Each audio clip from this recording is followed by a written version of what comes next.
Hello, Hope. We've got some time yet until the next presentation, but before then, I just wanted to remind you all of what it was like to watch defrag happen on DOS. And you would see all the little blocks, and you would see the data moving from all the blocks to the empty spaces, and it would efficiently fill in the empty spaces. We want to try and do that with the seats. So if you're sitting near empty seats and it's possible for you to maybe move in and fill those and open up other strings of seats for everyone coming in, that would be very much appreciated. And also, if you are coming in, look around for empty seats. Don't be afraid to ask people to move out of the way so you can get to the empty seats. And if any fights break out, that's your own problem. Okay, we've got a couple of minutes until the next presentation, but until then, enjoy some more music.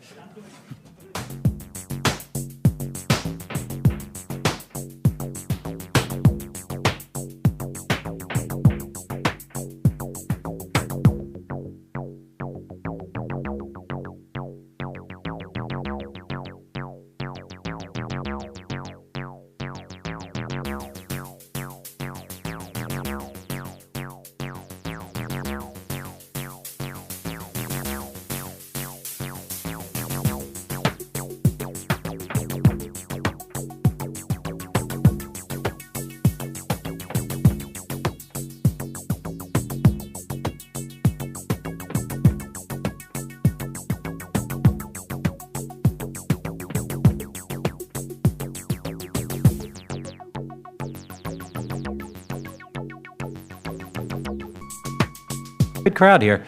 Okay, I've got a few brief announcements to make before we get on to our next presentation. The important one to know right now is that this place is full.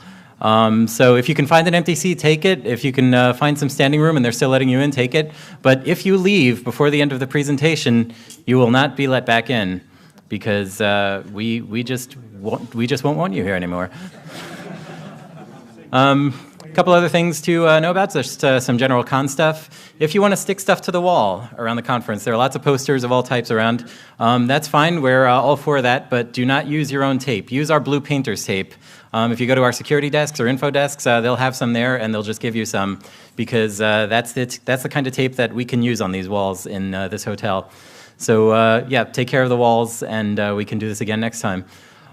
Speaking of taking care of things, conferences have what's called the 5-2-1 rule, if any of you are familiar with that. And if you're not, I'll explain what it is. It means every day of a conference, you should get 5 hours of sleep, 2 square meals, and 1 shower or a bath.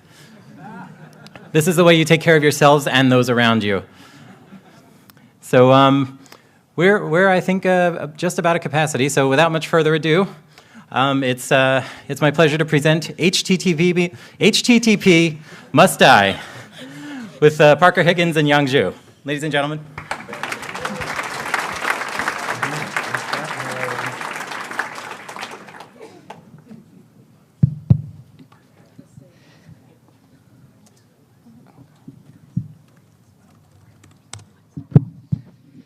HTTP must die. Hi, everybody. I'm Parker, and this is Jan. We work at the Electronic Frontier Foundation. I'm an activist there, and she's a technologist. And today we're going to be talking about HTTPS and web encryption and the many shortcomings of unencrypted web protocols. Thank you for coming. And just quickly, do people here know what the Electronic Frontier Foundation is? Where you work? Woo! Great. We can't actually see you, so it's okay if you don't raise your hands. EFF, we do a lot of things around preserving people's privacy and anonymity online, and so we'll talk a little bit about the things that we do in law and in activism and in code to make people's online and technical experience a little more private. All right, so how many people here have ever felt insecure? Because you're lonely, you lost your job, you're not happy with yourself for some reason. So I've never actually felt any of those things, but the other day I was visiting Quora.com, which many people visit, and I noticed they're serving their login page over plain HTTP. And that's bad because even if you're sending things over HTTPS, the attacker can modify the form and then change the target to whatever they want. So in their case, it was even worse because they were actually just sending usernames and passwords in plain HTTP. Shame on them. And by the way, it's 2014. This went out of fashion in like 2001. And they're asking me to use Flash. Right. You guys are at Hope. I'm pretty sure most people here know why HTTP sucks. But to go over it again, there's no data confidentiality, so the person at the coffee shop or the person sitting next to you right now can read what you're sending over the wire. No data integrity, so they can tamper with it and you can't detect anything. And there's no server authentication, so if you're visiting httpquora.com, it could be anything. So given all of this, what? Could be Quora. It could even be Quora. Oh my god. So given all of this, why are we still using HTTP? Okay, so people say HTTPS is hard. That's not actually true, but people might say certificate authorities are gross. They kill elephants. They are people we don't trust. They can be corrupted by governments that say issue a certificate for something. And we've seen evidence of this in the wild. So that's a real concern. Certificate authorities suck a lot. Mixed content is bad. So if you're a news site and you've switched over to HTTPS, you're probably serving ads that don't support HTTPS. So you have to support HTTP, and then you have HTTP JavaScript on an HTTPS page, and then it's no security guarantees anymore. Many advertisers don't yet support HTTPS, and that's why news organizations have been slow to transition to HTTPS by default. And if you're using a CDN, sometimes Alchemy, for instance, they can charge extra for HTTPS because they say, Windows XP doesn't support SNI, and so we need extra IP addresses, and so forth. And so if you have set up HTTPS, you have to remember to renew a cert. So I recently saw a statistic that something like 40% of SSL certs in the wild were set to expire within a few months. Great, let's go on. So let's start the talk with part one. Why are we interested in HTTPS? Why do we start there? And I think the obvious answer is because we know they are interested in HTTP. This slide is a Snowden slide. Of course, it's been in vogue for a year now to have slides that contain images of slides, and we will not break from that trend. We know that the NSA is interested in HTTP because they said that. HTTP it touches almost everything that users do, and we saw this in the X-key score leak, and more particularly, we saw that they drill down to search terms and news sites. And here Glenn is quoted as saying, as one slide indicates, the ability to search HTTP activity by keyword permits the analyst access to what the NSA calls nearly everything a typical user does on the internet. So this matters a lot. And it's important to note that HTTPS and the commitment to HTTPS doesn't stop at the lock on the user's browser. You have to be encrypting the whole way. This, of course, is from the muscular leak. I think most people will have seen the evil smiley by SSL added and removed here. And that comes from a failure to be using HTTPS or encryption along the whole path, in this case between data centers. And when you've got an agency with a footprint as large as the NSA, that actually matters. Great. So how many of you have seen this article from The Intercept? So I know Michael Lee, quite a few. I can't really see anything, but can kind of see some hands. So Michael Lee, who's in the audience, actually works on The Intercept, and I'm sure can tell you all about it. But anyway, so they published this article that was really shocking to us a few months ago that says NSA has these servers set up to potentially implant millions of devices with malware. That's pretty scary, and that's a lot of devices. So how does HTTP traffic enable this? So here is a slide within a slide from the NSA's quantum program. So what you see here is a diagram of the target, which could be, me or you or Parker or anyone here, logging into their Yahoo Mail account because maybe it's like 2008 and you were still using Yahoo Mail. So they log in, and Yahoo Mail, maybe at that time, isn't HTTPS by default, even though it does a 302 redirect or something. The NSA server the NSA server can see that they're going to Yahoo. This sends a signal to what's called a Fox asset server. And the Fox asset server does the work of sending back malicious packets to the user's devices spoofed to look like Yahoo packets. So in essence, by putting these packet injection servers at strategic geographic locations, they can exploit this race condition and get to the target's computer before the real Yahoo packets. This packet injection will exploit some sort of vulnerability in browsers and implant the malware.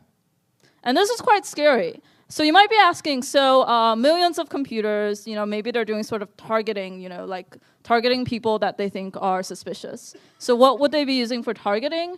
And it turns out they're using things like cookies, like Google cookies, Yahoo cookies, etc. Because many services like Google, even if they're using HTTPS by default, they're leaking your identity all over because they have not secured cookies. So if you don't set the secure flag on a cookie, as many of you know, a man in the middle can say, I am google.com, send me all the cookies for google.com. And they'll read all your Google cookies, which are really unique. And they can even set cookies for you. They can say, set this cookie for this target so I can look at them later. So cookies are being used as selectors in this case, plain HTTP cookies. They also use some browser selector. We don't know what codename Silly Bunny is, but we've chosen to illustrate it with a Silly Bunny. Yeah, so we asked some lawyers, and no one knew what Silly Bunny was. If anyone knows what Silly Bunny is, please tell us. We'd really like to know. Right, so let's reiterate that. So unencrypted cookies, we used to think cookies are bad because advertisers use them to track us around the web.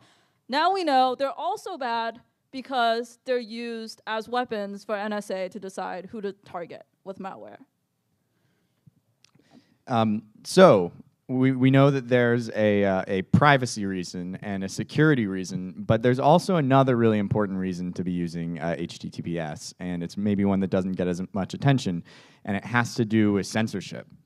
So when we talk about something like the Great Firewall of China, there's a number of ways in which it works, but one of the ways it works is by doing keyword filtering, by drilling down on the contents of a particular web page or of a page within a site. So you can access a newspaper, but not necessarily the offending article.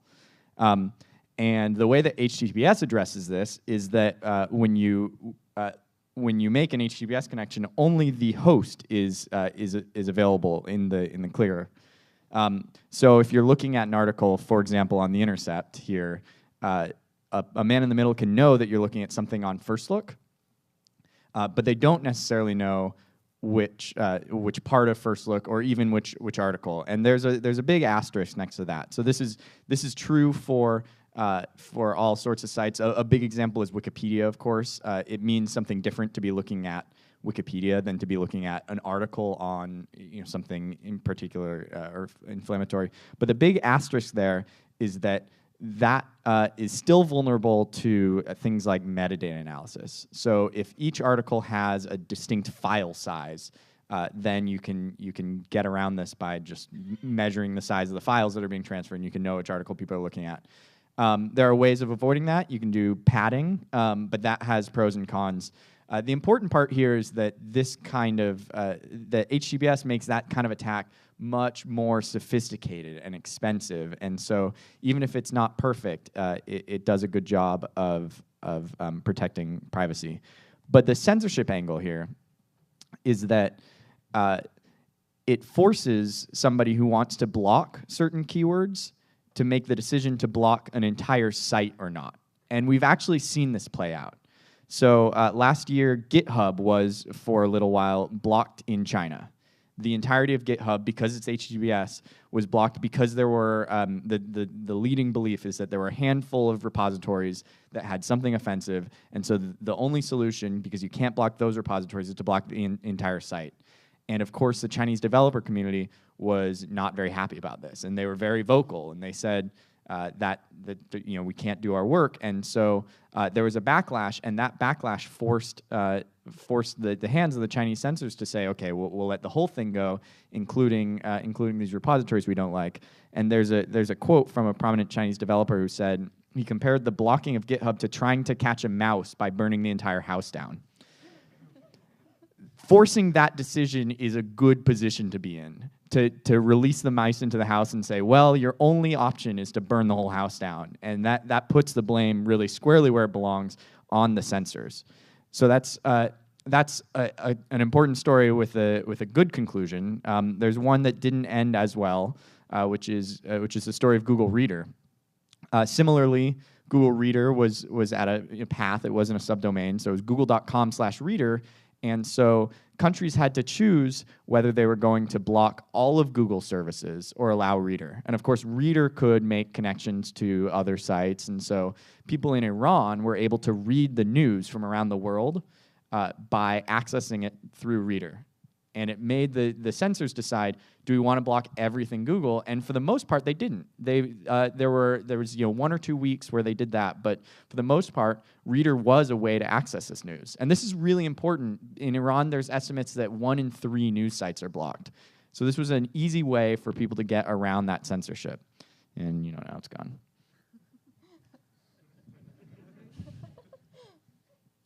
So here's a quote that I really like from our friend Nicholas Weaver, who I think sums this up really well. The only self-defense from all of these things above is universal encryption, which is difficult and expensive, but unfortunately necessary.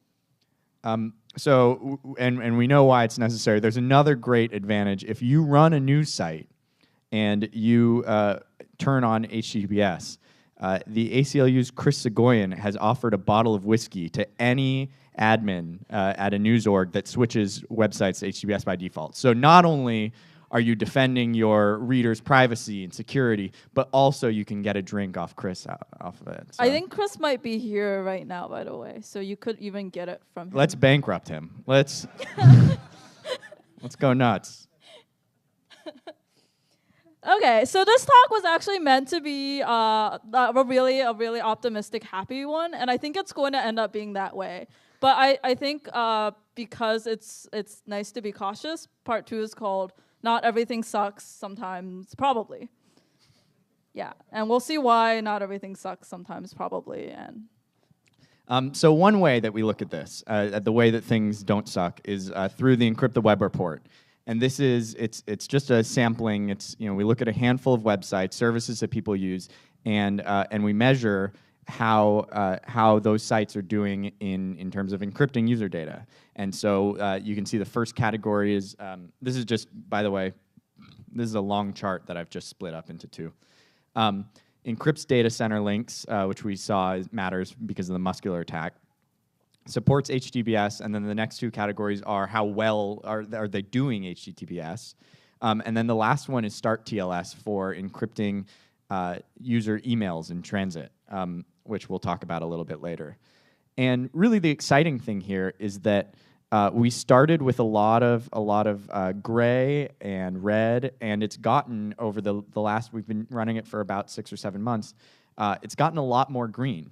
We've gotten a bunch of sites that have started rolling out HTTPS and doing it well and perfect forward secrecy and these things, in response to the news cycle, in response to someone pushing on them and saying, your users deserve better.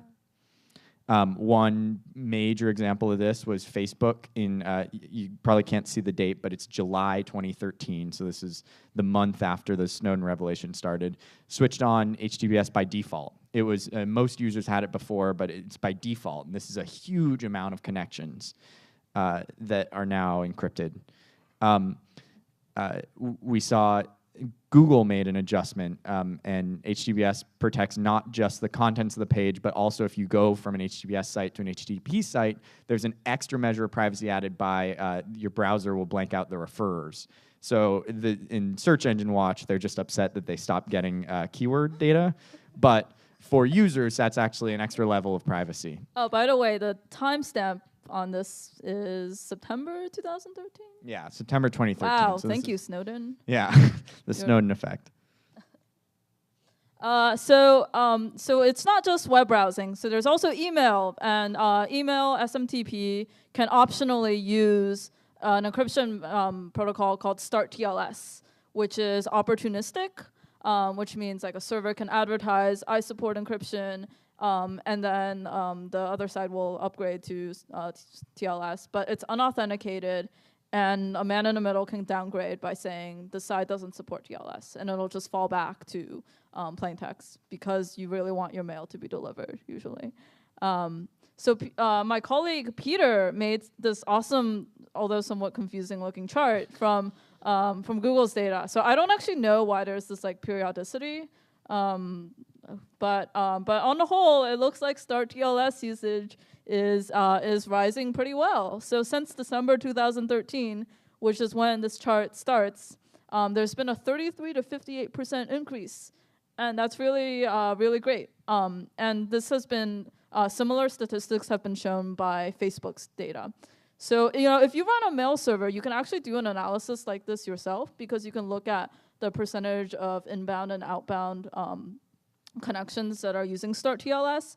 And if you find out, you should send it to EFF because this data is really hard to get. Like, we can't just scan the web and like see like what mail servers are using inbound and outbound StartTLS. Yeah. So it was really nice to get this data released by Google and Facebook, and we'd always like to hear more. So after all of this, there was this report recently from Wired, reported in Wired, that said encrypted web traffic more than doubles after NSA revelations. That's pretty dramatic. But what do they actually mean by that? Next slide. So if you read the report, it says that between pre-Snowden and after Snowden, the percentage of overall web traffic in each of these continents that is encrypted has gone from 2.29 to 3.8% in North America, which is pretty good. In Europe, it's gone from about 1.5 to 6%. But in Latin America, it's gone from 1.8 to 10.37% just in 1 year. That is, like that deserves applause. Yeah, I would applaud for that. And a lot of that is due to large service providers like Google and Facebook doing their part and starting to encrypt things by default. But that is super, super significant. So part 3, what is next? We've been doing really well, but there's always things we can be doing better. And part 3 is supposed to be about, so you're at Hope. You're probably going to go to a lot of talks that are really pessimistic, like whistleblowers are all going to die soon. That's what Hope's all about, right? Yeah. I don't know. Yeah, I mean, they put Hope in the name because it's not in any of the talks. Okay, yeah, that's sure. But no, so this is day 1, and it's nice to start on kind of a high note. So so whatever you hear in the rest of Hope, remember that Cloudflare is pledging to double SSL usage on the web in 2014. Cloudflare, I believe, is getting is man-in-the-middling about 5% of web traffic right now. So doubling that is going to be really, really important. And moreover, if Cloudflare does this, perhaps we can get Akamai to do the same and say, Akamai, you've been using your excuses long enough. Look, Cloudflare is offering SSL to everyone, even free customers. Why aren't you going to do the same? And once we get CDNs on board, that will be really awesome. Okay, and then there's the browsers. So, there's this chart that I really like about browsers and what they're like. Yeah. Sorry if you're in the back. It's very funny. Yeah, I'm sorry if you can't read it, but it's really funny. We'll tell you each individually Well, after. Just come up after. If you ask a question Yeah, about go up what and this we'll says, explain what the- we'll what the explain cartoon what the is. cartoon. I'm sorry, this is so small. I didn't realize this was going to be a large room. Yeah. But so how many of you know about HSTS? Yeah, right. some hands. I guess I can't really see. But HSTS prevents against this attack called SSL strip, right? So usually you go to a website by typing in gmail.com, and your browser by default goes, unless you're using HTTPS everywhere, which is this awesome browser extension. But usually your browser will go to http://gmail.com, and if someone's actively monitoring your connection, they can take that and redirect it to a fake site, and you won't notice that the lock icon is missing, perhaps. So HSTS is a header that the server sends to the client that says, I only want you to contact me over HTTPS for the next several months or however long the server wants you to do that. And so that prevents against this SSL stripping attack, right? And it's been around for a few years. Chrome and Firefox have supported it. Safari also has for a while. And now IE, after EFF asked them, Microsoft has said that they're going to support HSTS in the next release of Internet Explorer. Browsers. Yay, browsers. Browsers. Cool. Yeah, and also we've seen large companies like Yahoo say pretty awesome things, like pretty large promises. And it's up to everyone here to remember that people like Yahoo have said this and hold them to it, because this is how we get things done, right? So they've said that traffic moving between Yahoo data centers is going to be fully encrypted as of, well, okay, so that's in the past. It's already fully encrypted. They made Yahoo Mail more secure, HTTPS by default. Search queries will also have HTTPS by default. And at the last one is kind of interesting. It says there will be a new encrypted version of Yahoo Messenger that will be deployed in the coming months. So, great. So I wanted to talk a little bit about an initiative that we worked on in this. This is actually the members of a coalition that worked on a campaign called Reset the Net. As you can see, it was a pretty large and diverse coalition. And Reset the Net launched on June 5th, 2014. It was the 1-year anniversary of the Snowden leaks. And it really showed how far we've come in that year. And it's an ongoing campaign to try to increase the security across these major platforms. Many of the sites listed here made improvements. Perhaps one of the most exciting was WordPress.com announced that by the end of this year, they will serve pages only over SSL for all WordPress.com subdomains, and so that's a lot of blogs. As you can, this is our attempt at an SSL added here smiley face. So WordPress powers between .com and .org powers 15% of the web. So this is a really major thing, and we're seeing this, and we're seeing it more and more. And of course, there are some other exciting things that aren't easily illustrated. Yeah, so to be honest, I made most of these slides at 4 a.m. this morning, and I just didn't have time to find pictures, though I'm sure some can exist. So this is kind of a slide about what's new in SSL land, other than people deploying it. Like, how is SSL inherently going to get better? So people yell a lot about SSL. They say that, you can't trust certificate authorities, right? Like, if NSA can go to DigiCert and say, issue me a cert for Google, then it's game over, right? They can decrypt all the traffic, etc.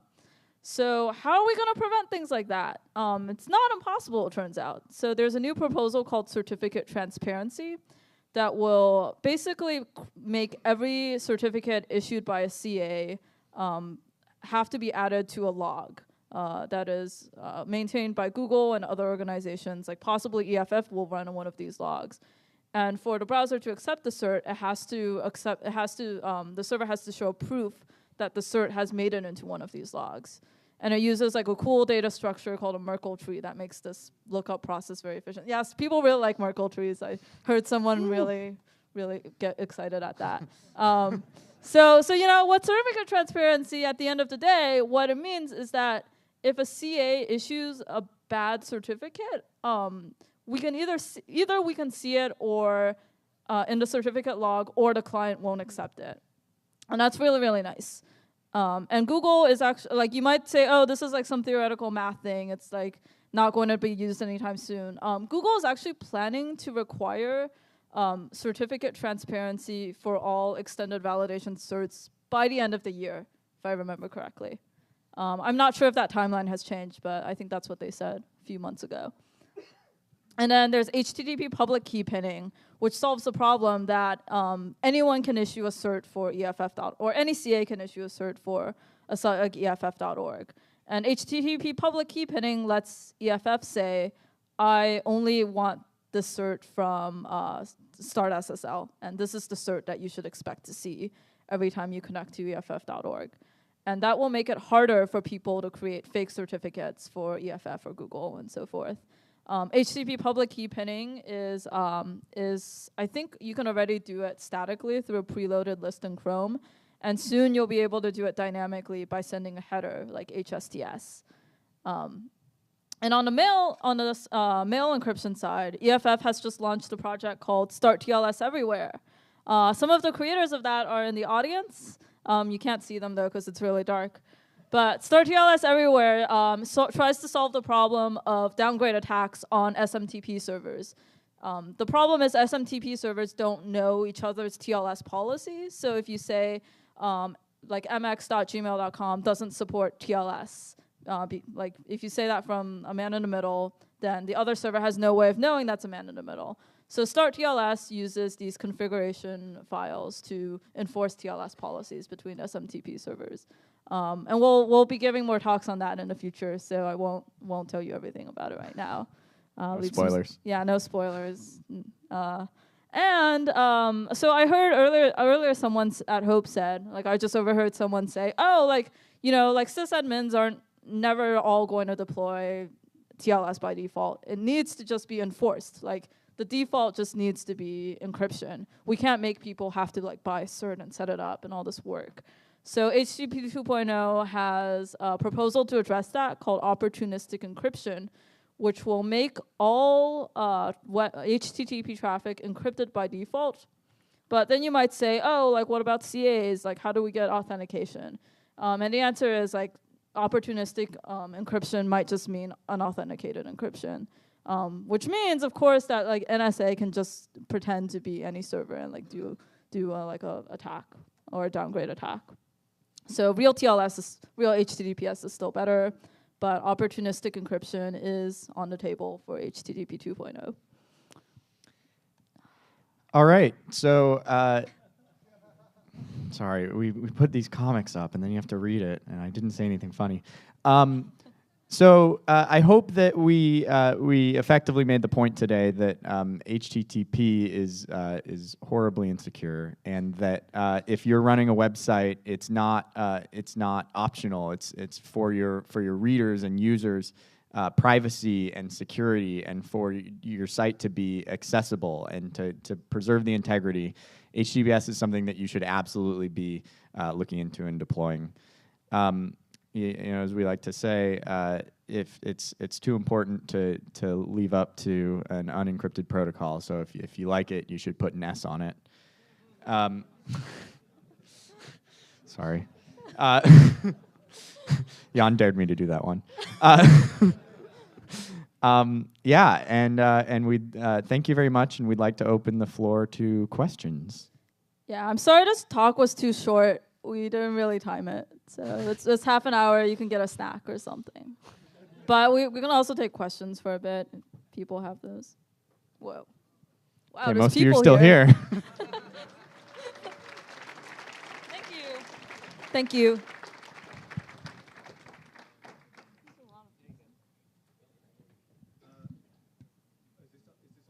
No. I can't hear you. Can we get the question mic on? If you yell it at me, I will repeat it. Okay, so speaking as one of the authors of HTTP, I'll repeat at the end. It's not the people's mic here. I agree that we need to get TLS. I'd have preferred it if you'd have said TCP must die, because that'd be closer to the point. I mean, like, yes. It seems to me that one of our main problems here is the content delivery networks and how we get them to turn TLS on. And I've been talking, there are basically two excuses that they give me. Number one is it takes too much computational time. You know, doing AES is just too much effort for them, which if you look at the figures is just nonsense these days. Yeah. And the other one is the difficulty of getting servers. Because if you've got a CDN, you've got to be able to bring servers up and down. Now, I work for a CA, I work for Komodo.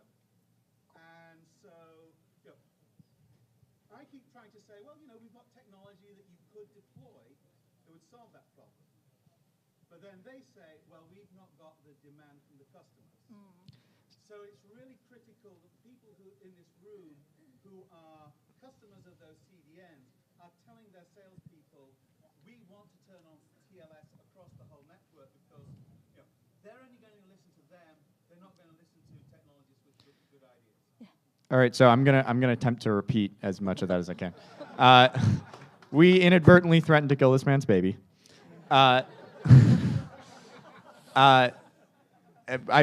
We didn't threaten. We just said it has to die. It wasn't.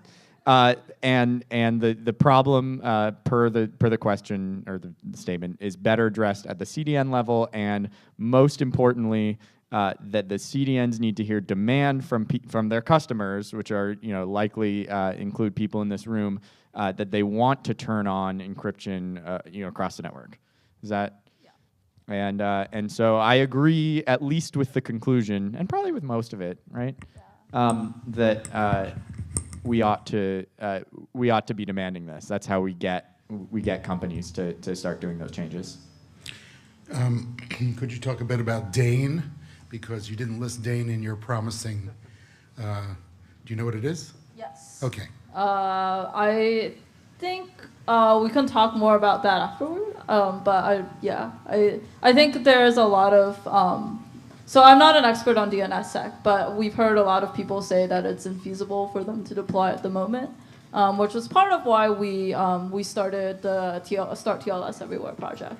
Okay, but the argument that the CDNs have for not being able to manage their certificates, if they could use self-signed certificates in their own DNS zone data, then that would circumvent that problem completely. And moreover, it would circumvent the problem with the crappy, everywhere trusted CAs in every government in the world that you don't want to be able to issue your certs. So it would actually eliminate a lot of the pinning and transparency problems if Dane were widely adopted. So I urge you to follow the Dane efforts, because I think they're going to be very promising. Yeah, there are a number of, Dane is one of them. There are a number of efforts that have, at varying degrees of technical completion, that have yet to be adopted.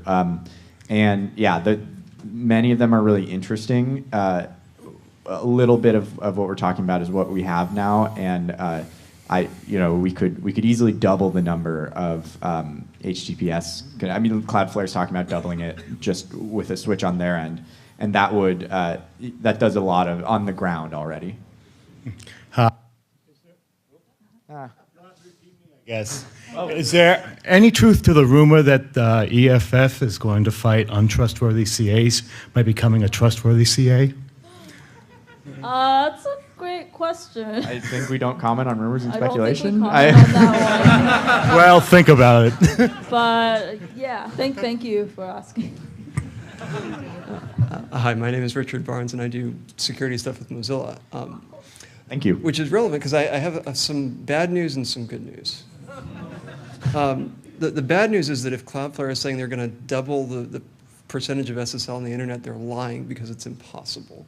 And I say it's impossible. The good news is that it's impossible because I was just checking the stats from our telemetry, and we're seeing like 60% of the web being encrypted right now. So I think that's largely due to a lot of the efforts of the folks in this room. And so I wanted to applaud that part of it.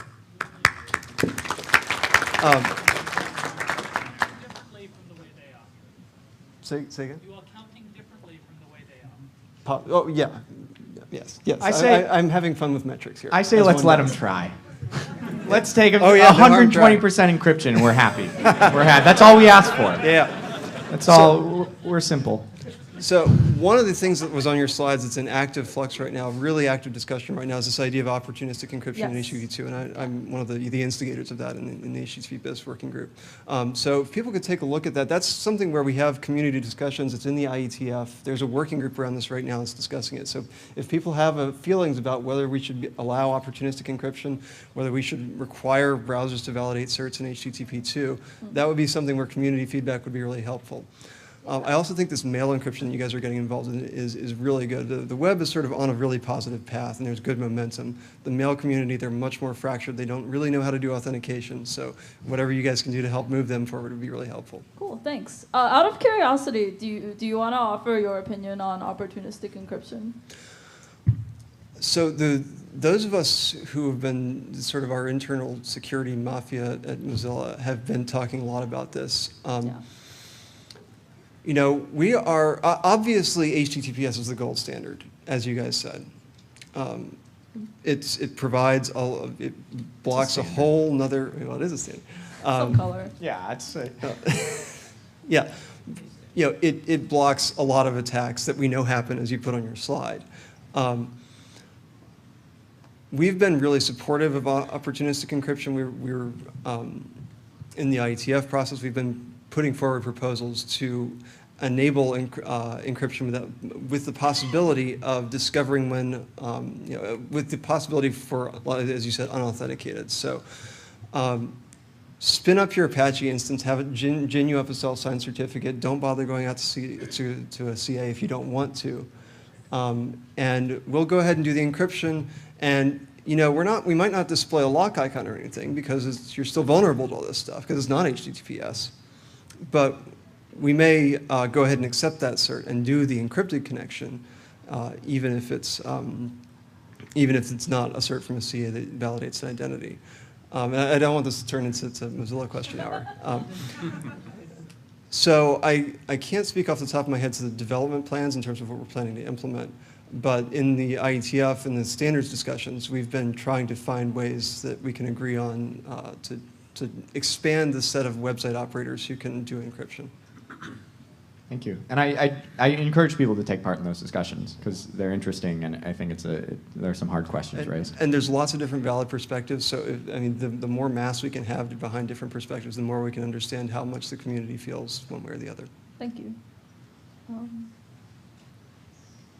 So after Heartbleed, OpenSSL was a media darling for a little while and got some security reviews. And like a couple more flaws have floated around. But in general, it's maybe one could argue that it's in a better place. However, there's also forks of it now, like Libra SSL, and Google has their own deployment strategy for SSL now. Boring SSL. Yep. What do you guys make of that? Probably good. Yeah. Yeah, I mean, it's nice to have some diversity out there.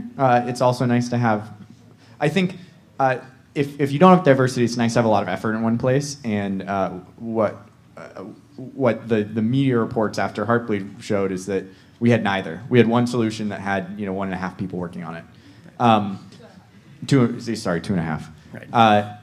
And so, yeah, I think that if what we get is more attention on OpenSSL, or if what we get is a number of really good solutions, then either way is better off. And it's easy to Heartbleed was it was a rough week.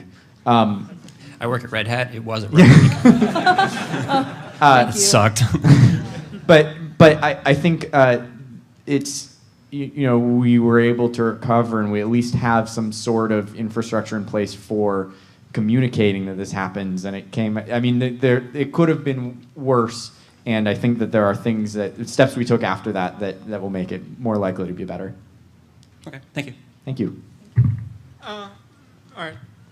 One thing All right, one thing I've been thinking of, and this is something I've actually been thinking of for a while in regards to dealing with the problems of both CAs and DNS, is I'm not sure if you're familiar with the Namecoin project, but the possibility of using multiple Namecoin server, basically multiple token services as essentially Namecoin blockchain CAs, connecting to them through Tor and then using something similar to Moxie Marlinspike's convergence as a means of validating the entries when you receive them, and then just transfer everything over to that rather than going through standard CAs and DNS.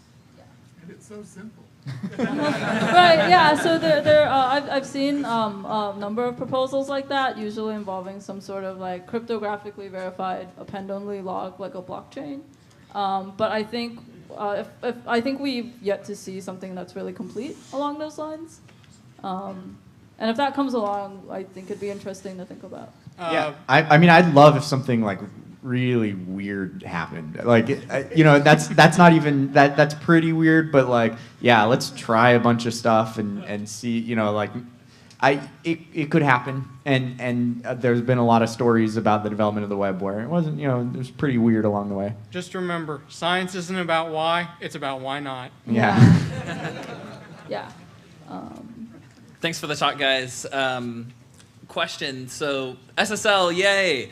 Buying an EV cert for $500, not yay. Not as fun. So I do some work with like nonprofits and NGOs. $500, you know, is trivial to a large corporation, but to some of these smaller orgs, that's serious money. Or, you know, some, you know, activist blogger in Nepal. Are there any CAs that offer, you know, free certs, or would such a thing be feasible? Yes. So it depends. So if you just have like a single page website, or I think just like a single domain website, and you don't need like arbitrary subdomain coverage for SSL, Startcom will give you a free certificate. And but not EV, right? Not EV. That's correct. And so Cloudflare has stated that they are planning to offer SSL to free customers too in the near future. Thank you. Yeah, I think that's a really important point, though, is that this is really important, and that's a good reason to try to make it to make these prices come down. And then that's a little bit of pressure, and you know, hopefully Cloudflare switching it on, it applies more pressure, but yeah, that's obviously a burden. And there's things that, not just the cost, if you're an activist blogger in Nepal, it could very well, the complexity of deploying it might be a showstopper. And so, you know, there's a lot of places to work on making this easier. Thank you.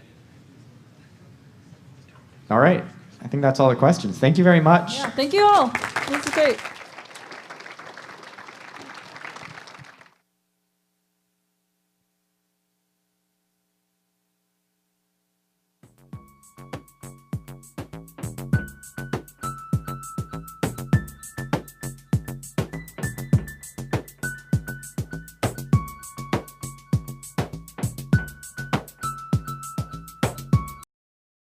We just won't want you here anymore.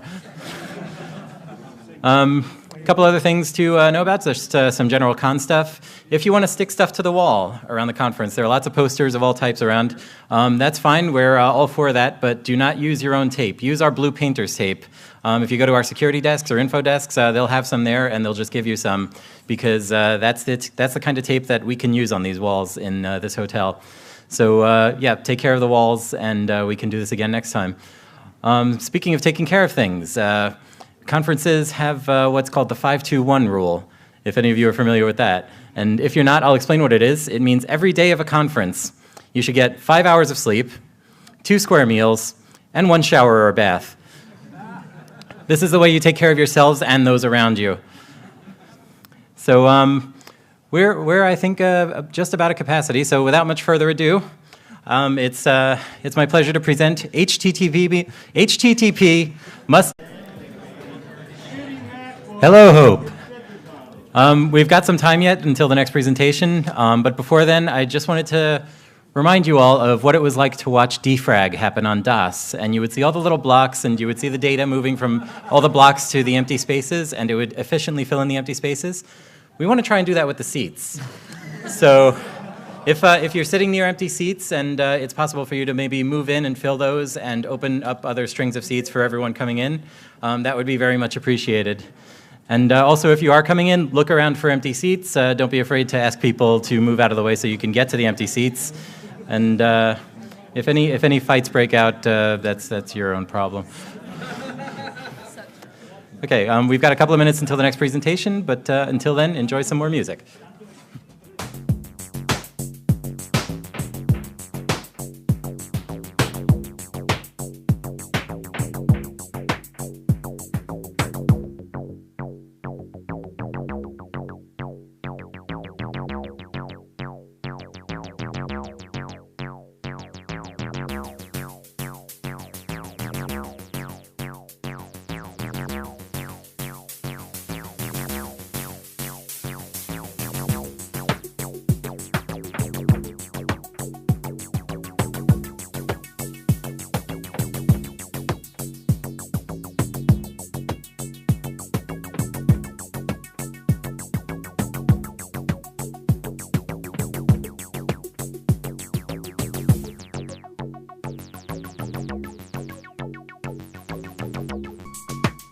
Good crowd here. Okay, I've got a few brief announcements to make before we get on to our next presentation. The important one to know right now is that this place is full. So if you can find an empty seat, take it. If you can find some standing room and they're still letting you in, take it. But if you leave before the end of the presentation, you will not be let back in because we do a lot of things around preserving people's privacy and anonymity online, and so we'll talk a little bit about the things that we do in law and in activism and in code to make people's online and technical experience a little more private. All right, so how many people here have ever felt insecure? Because you're lonely, you lost your job, you're not happy with yourself for some reason. So I've never actually felt any of those things, but the other day I was visiting Quora.com, which many people visit, and I noticed they're serving their login page over plain HTTP. And that's bad, because even if you're sending things over HTTPS, the attacker can modify the form and then change the target to whatever they want. So in their case, it was even worse because they were actually just sending usernames and passwords in plain HTTP. Die with Parker Higgins and Yang Zhu. Ladies and gentlemen.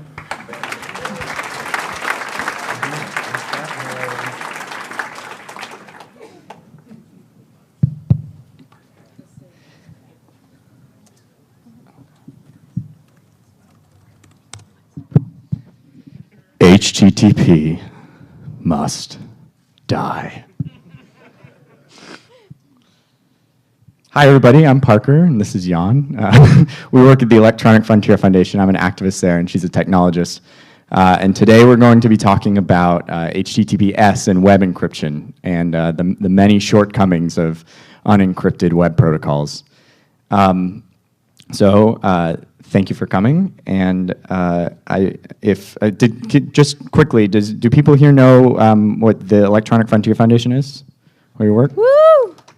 Great. We can't actually see you, so it's okay if you don't raise your hands. EFF